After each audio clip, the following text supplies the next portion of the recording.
Imagine waking up on a normal April morning to find the world screeching to a halt. Not because of a war, a pandemic, or a natural disaster, but because of something far more insidious, a tariff. A single policy decision, an interest rate written into a document in Washington, reverberated through the corridors of global industry. 145%. April 2025 will go down in history as the moment when the highway of global trade was suddenly and colossally blocked. Without warning, the US government announced a 145% tariff on a wide range of Chinese goods, and the market didn't just react, it short-circuited. Forget for a moment the charts, the indexes, and the analysts in expensive suits blaring from TV screens. Picture the road, an endless stream of parts, goods, sensors, chips, steering wheels, screens, circuits, and even entire cars. Now imagine a steel wall suddenly rising in the middle of that highway, tall, dense, impassable. That's what the tariff was. And the sound you heard was the grinding of millions of gears snapping into place. In the days after the announcement, the signals came like aftershocks before an earthquake. Ships were delayed in Shanghai, warehouses slowed in Guangdong. But make no mistake, this wasn't just a glitch. This was controlled panic. Exporters scrambled to figure out what else to ship, American importers went into survival mode. Amazon and Five Below cancelled orders, returned containers halfway, and froze deals. Entire containers of goods, from tablets to auto parts, floated across the Pacific, returned like letters dropped by an invisible postman named Tariff. Why was the reaction so swift? Because the blow was merciless. 145% is not just a punishment, it is a death sentence for a car manufacturer. Now, zoom in. You are in a car factory. The robots are lined up, the lines are ready, the workers are synchronized, a mechanical symphony. But a key sensor from China, say, for the brakes of an electric car, does not arrive. No sensor, no brakes. No brakes, no car. No car, the line stops. And with it, shifts, salaries, deadlines, contracts, exports. An $18 part stops a process worth millions. And these are not one or two parts, but thousands, wire harnesses, modules, screens, connectors. A modern car is a computer on wheels, and most of these computers are traveling from China to the United States. For decades, the auto industry lived by the principle of just-in-time, parts arrive exactly when needed, like in a polished ballet. But this ballet was staged for a world with soft tariffs and predictable flows. The 145% tariff didn't just raise prices, it broke the clock.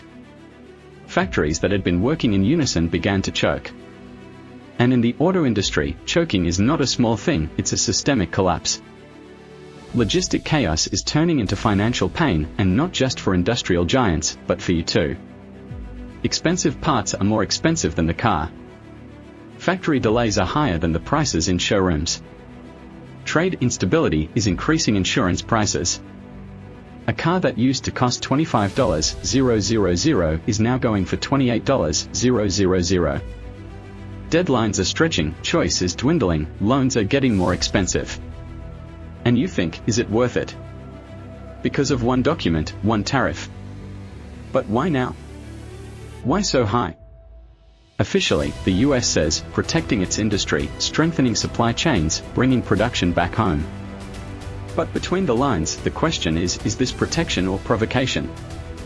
Beijing did not swallow the pill silently. The answer came quickly and continues. This is the beginning of a new Cold War, a trade one, where instead of tanks there are tariffs, instead of soldiers there are tables. And in this war, everyone suffers, especially you, the ordinary buyer. Does this seem like an exaggeration? Remember the pandemic, the supply chain stopped, there was no toilet paper, there were not enough microchips, you can't find new cars. That was a test. This is a real challenge. The virus is invisible and inevitable. The tariff is not. It is a choice, and therefore more dangerous. It can be repeated, strengthened, consolidated. If you think that this is just a decision by Washington or a click on Amazon, imagine something more bleak, ships frozen at sea, like abandoned cars in a traffic jam. Have you ever bought something online, a carpet, a laptop? You are part of this chain without even thinking about it. Delivery in 5 days works thanks to a hidden world: warehouses, ships, forklifts, customs, scanners, operators, trucks, everything is ready before you buy.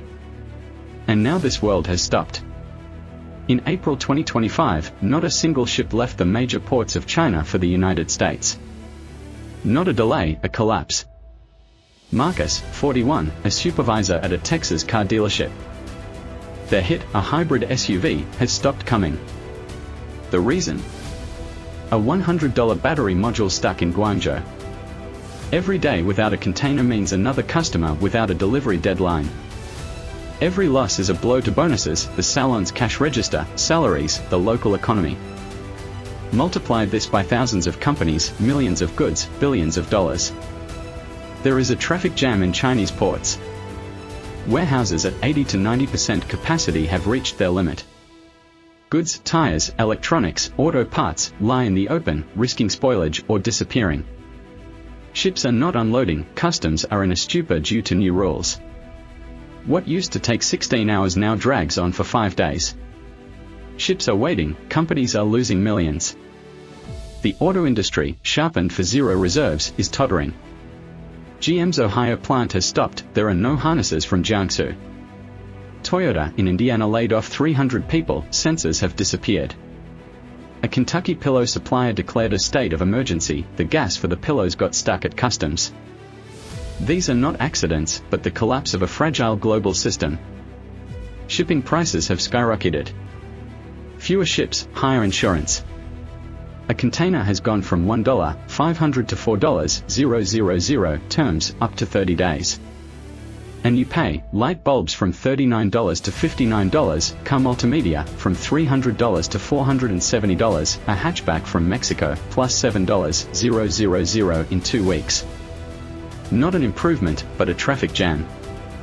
This is not only about details, but also about trust. Companies do not know whether to order. Manufacturers, whether to produce.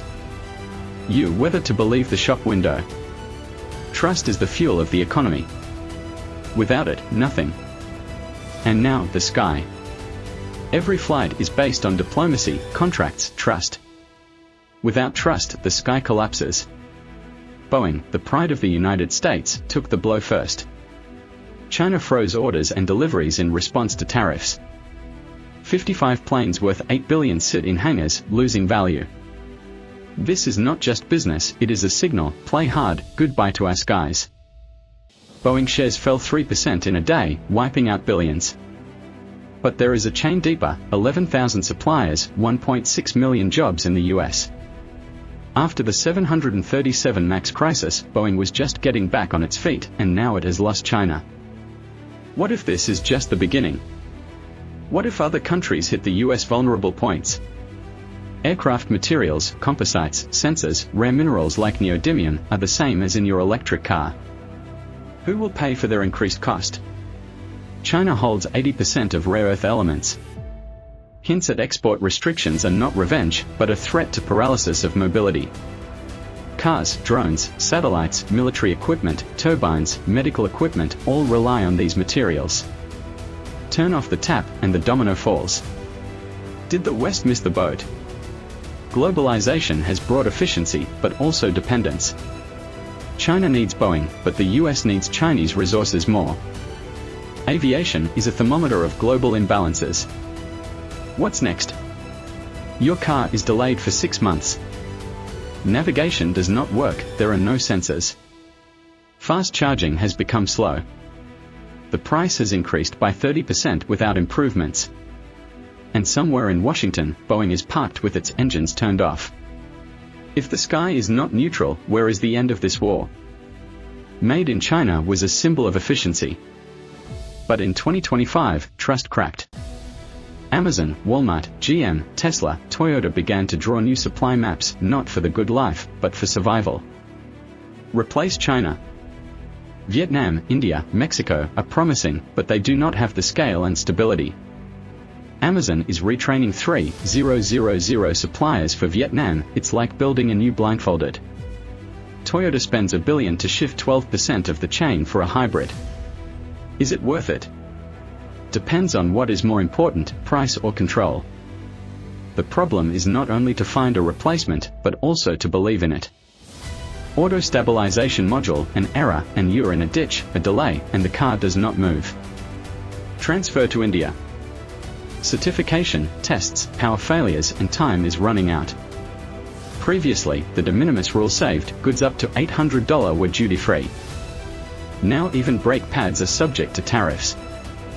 Mechanics, stores, and distributors are in a panic. A part for $12 closes the workshop, and the car waits for connection. Latin America is in the game. Mexico, logistics, agreements, experience. Ford, Kia, Stellantis are investing. Brazil, metal, electronics, suspensions. But bureaucracy and instability can miss the chance. Time is the enemy. A minute of line downtime, $42,000. A day, $1 million. Weeks, months, losses, disruptions, reputation collapse.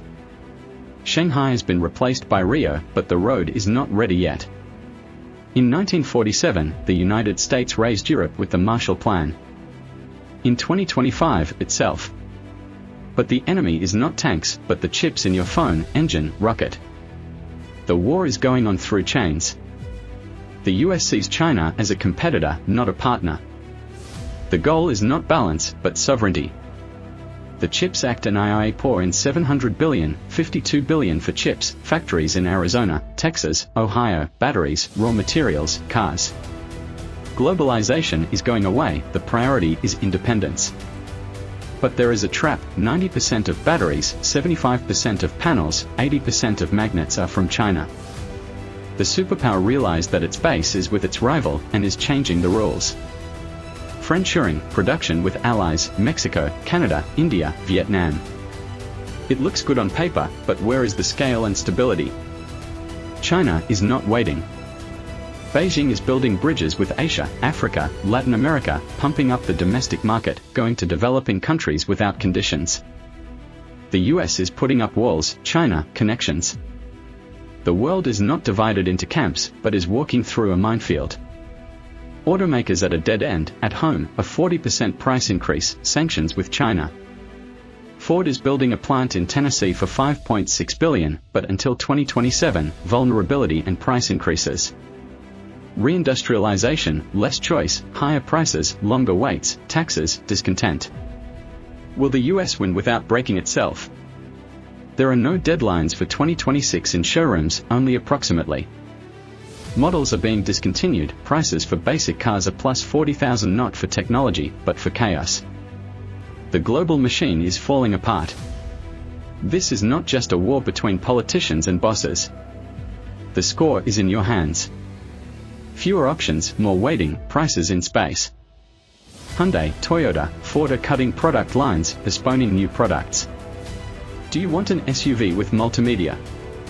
The screen has not arrived. A hatchback with climate control. The module is in Vietnam. Insist. Double the price and 6 months of waiting. Showrooms are hostages to chaos. Orders are cancelled after months of waiting, cars arrive without sensors or wheels, service is slow. Trust is fading, customers are angry. Electric cars, a symbol of freedom. 80% of their guts are from China, batteries, chips, magnets. Volkswagen cancelled 2 launches, BYD went to Asia, Tesla is waiting for parts in Mexico. The future is stuck at customs. Are you ready for shortages or do you believe in abundance? The era of choice is ending. A Kia crossover for $28,000 became $34,000, plus 90 days and minus functions, no chips. They buy because there is no choice. Stellantis installs hubs, GM pours billions, Ford creates a headquarters. But is this a delay or salvation? Maybe this is the end of an era. Your car is the last fragment of abundance. Factories are stormy, parts are disappearing, deadlines are a lottery. The idea of newer, cheaper, better is gone. We are driving without a map on a road that is being built on the go. For the first time, the steering wheel is ours. The auto industry was chasing more and missed stability. Electric cars, smart and green, hang on a fragile thread. The engine is invisible, trust, connections, predictability.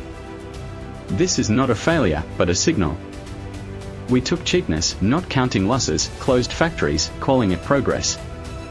The bill has come. 3 ways: bring production back home, a car as a status, expensive, but independent, distribute around the world, Brazil, India, Mexico for sustainability, close borders, polarization, deficit, mobility as a luxury. Which one is real? We are not just buyers, players. Every choice is for the old system or the new.